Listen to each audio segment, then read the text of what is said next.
So let's talk about the city of Dublin and a new law that they passed today. I want to say thank you to Walt Anderson. Walt actually did a video on this, I believe, yesterday or the day before. I'm going to leave a link down to his video down below. If you are the philosophical type, if you're into debate or having conversations with people, I think his channel is an excellent channel when it comes to improving our ability to actually discuss gun control and do it in a way that will truly educate other people, but also show them why their side of the argument is wrong and why we are right. Also, I want to say thank you to the sponsor of this channel, Franklin Armory.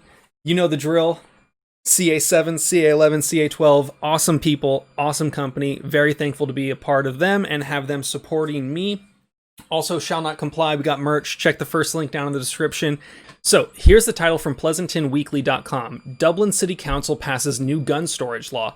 And again, I am going to apologize for any noise you might hear in the background underneath my voice. My 3D printer is burring away.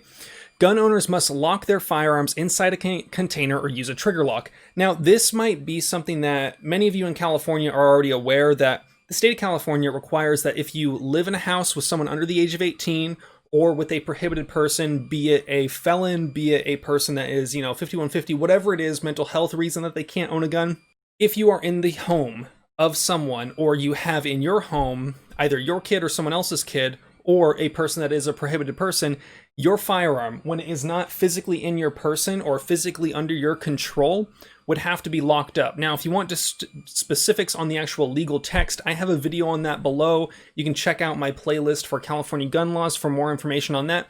But generally in the state of California, there is penalties that can be had if a child or if a prohibited person gets access to your firearm and does something illegal with it. Whether it's hurt themselves, hurt someone else, commit a crime, do something, you can be liable if you did not take the proper precautions to keep them from getting access to it. Now let's talk about what Dublin actually did, because it goes one step further. Gun owners in Dublin will soon be required to store their firearms inside a locked container or keep it disabled with a trigger lock while inside their home after the city council unanimously approved their new ordinance at its meeting this last week. Big reason why this is important, it was a unanimous decision that they passed this gun control law. If you know someone that lives in the city of Dublin, keep in mind, all these people voted to restrict your rights to keep and bear arms. Now, California already has similar laws when it comes to felons and prohibited persons and children. And then this is a quote from the city manager. What we're doing in this case is just expanding that definition beyond those two scenarios, children in your home or a criminal record, and applying it to all households, meaning even if you don't have a kid, even if you don't live with a prohibited person, even if you don't have either of those two groups of people inside your home, you always have to have your firearm locked unless it's in your possession. Now, here's the part that really kind of grinds my gears, the way they word this. No person shall keep a firearm. If we just cut that sentence off there, what? No person shall keep a firearm within any residence unless the firearm is stored in a locked container or disabled with a trigger lock. Basically, the only two exemptions from that are when the firearm is lawfully carried on an individual or when it is under the control of a peace officer. So, what they're saying is, at all times, if you are not holding and carrying your gun, it needs to be locked. That's ridiculous. Absolutely ridiculous, especially when we go into the practicalities of how this gets enforced. This cannot be enforced because in order for a police officer to find out that you're breaking this law, they would have to enter your home. They can only do that if there's other things. What this law is a way to tack on additional penalties in the event that they get you for anything. Cop enters your home for whatever false pretenses that they're going to use and make up in order to get inside your home. They see a gun and they're saying, hey, you're not currently carrying that gun. And well, yeah, because the cops are knocking on your door. Maybe you set the gun down. They're going to get you. They're going to use this to throw the book at people in a way that can't actually do anything to stop crime or stop death. Here's the reason why they actually passed this. A staff report stated the unsafe storage of firearms threatens public health and safety, and that 54% of gun owners in the US don't lock away all of their guns. This year, there have been at least 236 unintentional shootings by children, resulting in 102 deaths and 141 injuries nationally. 7 of those were in California, resulting in 2 deaths and 5 injuries. Now let's really break down the ridiculousness of this law and its reason for existing. In the United States, nationally, there were 236 unintentional shootings by children. 102 kids died, 141 injuries. 7 of those were in the state of California, 2 of which were deaths, 5 of which were injuries. Now let's break it down. How many people are in the state of California? How many of these deaths do you think actually happened in Dublin? Probably not many, maybe none. I feel like they definitely would have mentioned it if it happened in Dublin. They're doing this simply to pass more gun control. This is entirely based on their own preconceived ideas of what guns are and guns bad. You know, guns bad, ban guns, make guns be locked. This is not going to do anything to save anyone. And ultimately, I think the worst thing about this is the fact that we've already defeated this exact law. DC versus Heller specifically banned the state's requirement that you have to keep a firearm either disabled or locked at all times. That's absolutely ridiculous. If you take away the ability for someone to keep their arms, they cannot bear their arms. This is a law that is not going to do anything to help anybody. This is a law that we've already defeated, and I am joyously awaiting for the Firearms Policy Coalition to slap them with a cease and desist. This is just the easiest slam dunk case because we've already defeated this exact type of law. Now, someone's gonna, I'm sure, say, oh, here's why you're wrong, Reno. I get it, you know, I'm not the legal scholar of the decade.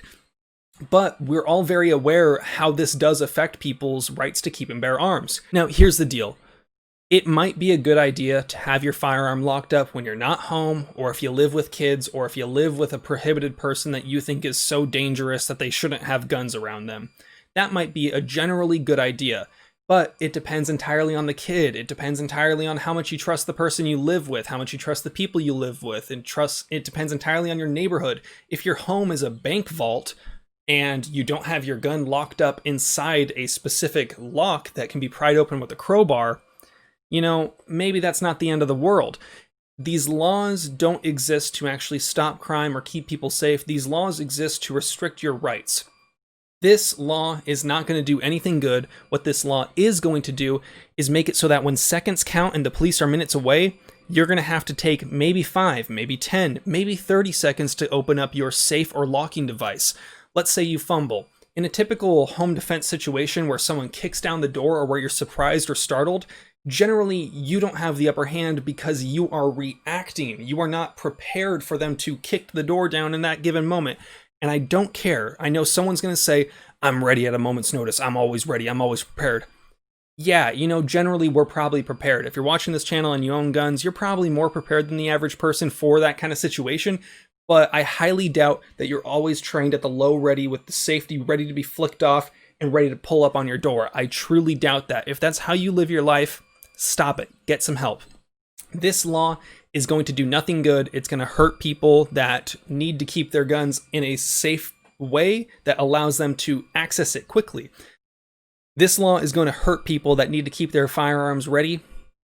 It's going to put people in a position of, do I break the law? Or do I follow the law? Which one is more likely to get me in trouble or hurt? If you break the law and then get caught for whatever reason, like we saw with Alan's son recently, where there was a domestic dispute with his roommates, and then the police show up for a situation that had nothing to do with him. Police show up, they happen to see his guns out, they were non-compliant, and now he's going to be spending some time in jail. It's really just a shitty situation. And then on the other hand, you have to choose, well, if I do keep it locked up, what if I'm unable to access it quick enough in a way that allows me to get it when I need it? Ultimately, this law I think is very unconstitutional. You probably agree. If you disagree, leave a comment down below. If you have any questions, drop a comment down below. Thank you, Walt Anderson, for pointing this out. I just wanted to make a video on it as well. I have a significantly larger following, so I wanted to get this out to more people. But go check out Walt. He's one of my Discord's moderators, one of my YouTube moderators. Great guy. I really appreciate the conversations that we have together. You guys know the drill. Have fun, be safe, stay dangerous. Peace.